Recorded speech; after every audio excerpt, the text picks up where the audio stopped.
Let us see few more examples related to finite group. In this problem, we have a set having 4 elements: 1, -1, iota, and minus iota, where this I is related to the complex number, such that the value of I square equal to -1. And we have to prove that this set of element is a group with respect to multiplication. It means multiply operator will be applied here. So first we will create the composition table for each element. We have written these 4 elements row wise here and column wise. Now we are multiplying these elements: 1 into 1 1, 1 into -1 that is -1, 1 into I that is I, 1 minus I minus I. Similarly, we have multiplied these by -1 so that their signs will be changed.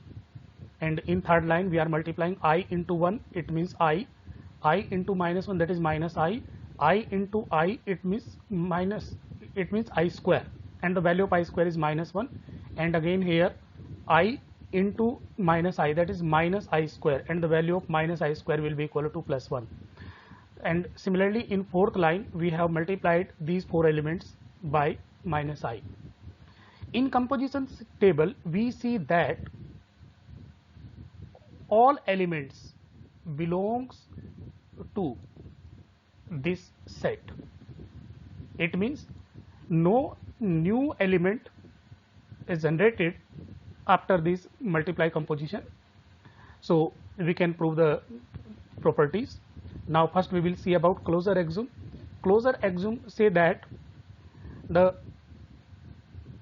if A belongs to G, G means set of element, B belongs to G, then A of B, A of operate on B must be belong to G.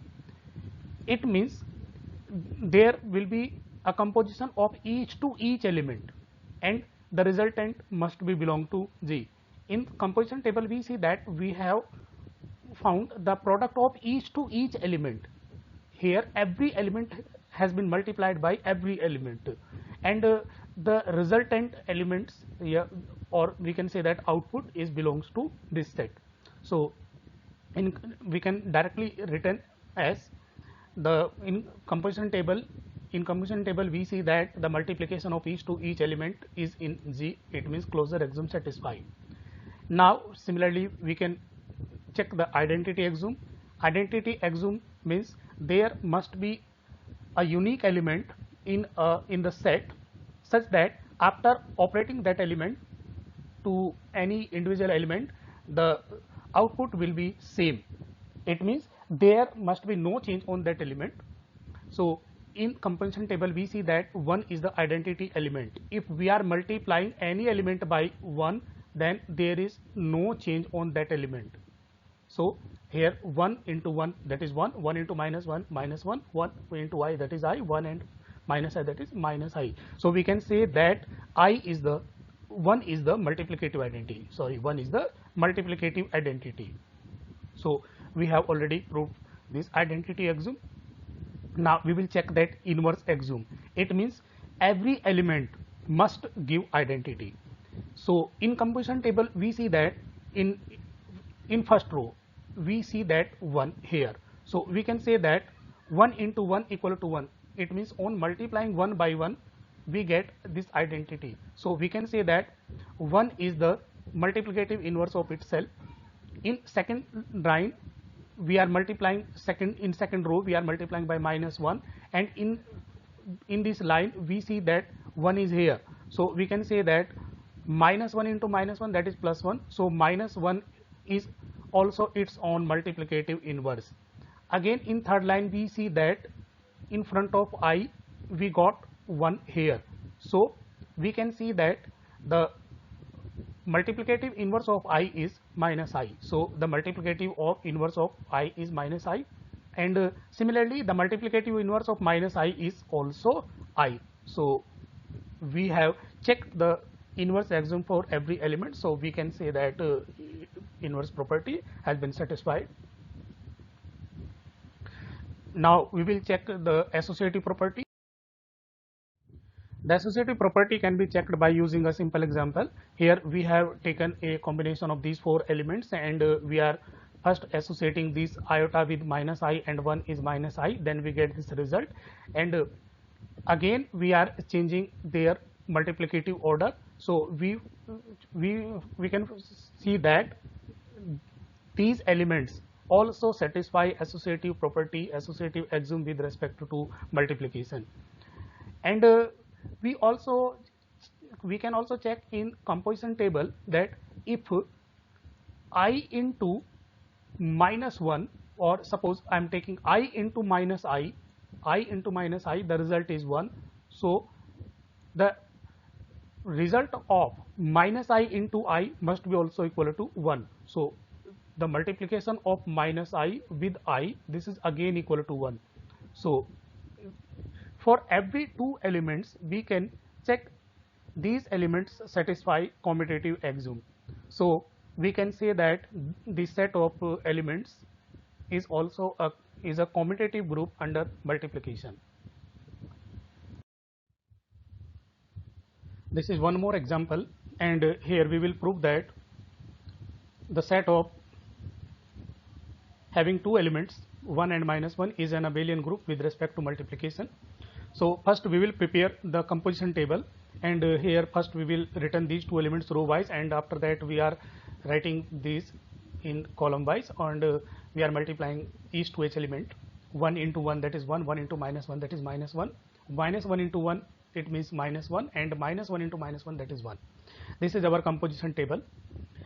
And in composition table means the operation on each to each element, the result on applying operation on each to each element is said to be composition table. And in this composition table we see that there is no new element which is not belonging to this set, this given set. So we can say that the product of each to each element is available in composition table. So closure axiom satisfied. Identity axiom, we know that 1 is the multiplicative identity. So for 1 it is also available, 1 into 1, that is 1. So multiplicative identity of 1 is 1, and the multiplicative identity of minus 1 is 1. So 1 is the multiplicative identity for each element. So this is also satisfied. Now we want to find identity. Identity means 1 for these two elements 1 and minus 1. In first row where we got 1, after multiplying 1 by 1. So on multiplying this 1 by 1 we got 1. So this 1 is the multiplicative inverse of this element.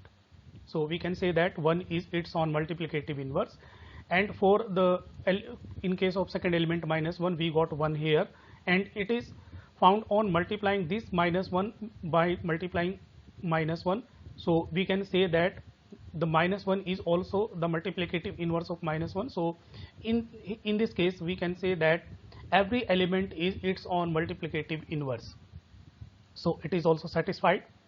Now we will see associative axiom. Associative axiom means we will take elements, the combination of three elements, but where we have only two elements, so one element can be taken as repeated. So we are taking, suppose here minus 1.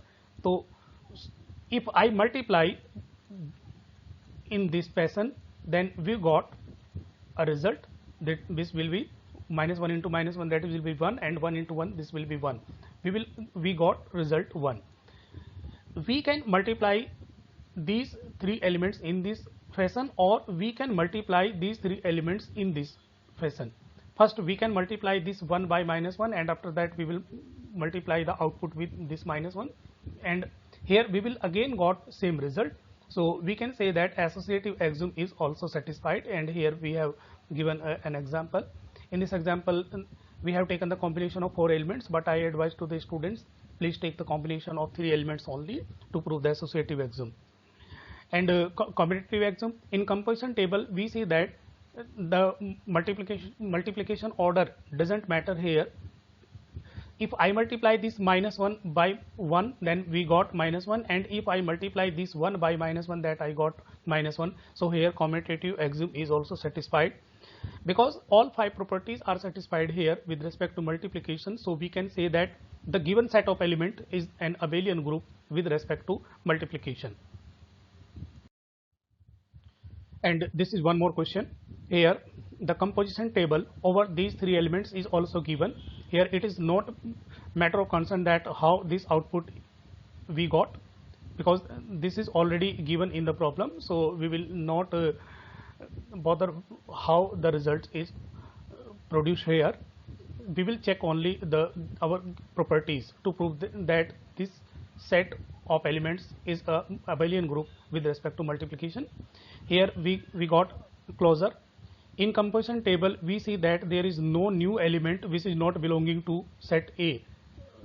Hence we can say that every element of composition table is belonging to set A. So in simple words we can say that the composition of each element is available in set A. So closure axiom satisfied.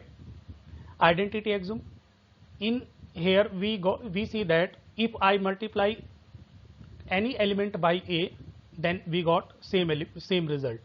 If I am multiplying A by A, then A. If I am multiplying A on B, then I got B. If I operate this A on C, then I got C. So in case of every element, A is the multiplicative identity. So this is our identity. So identity axiom is also satisfied. Now for inverse. For inverse, we will write these 3 elements A, B, C. How we get A on A? If I multiply in the row of A, we got A here, and we got this A after multiplying A by A. So if I operate A on A, then we got result A. So this is the multiplicative inverse of this element. So it means we can say that A is its own multiplicative inverse.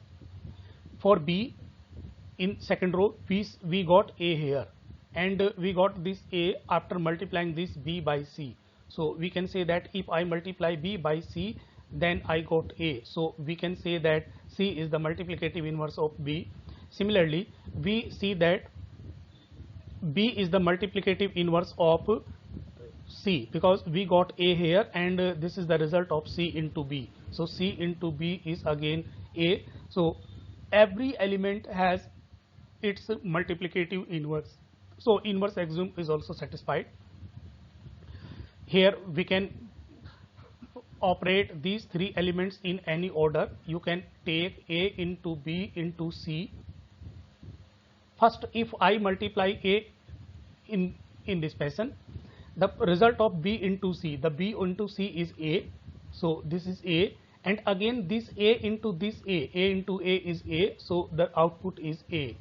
If I multiply first A by B and then this B by output by C, A into B, we know that the multiplication by A is the identity element. So if we multiply A by B, then we got B.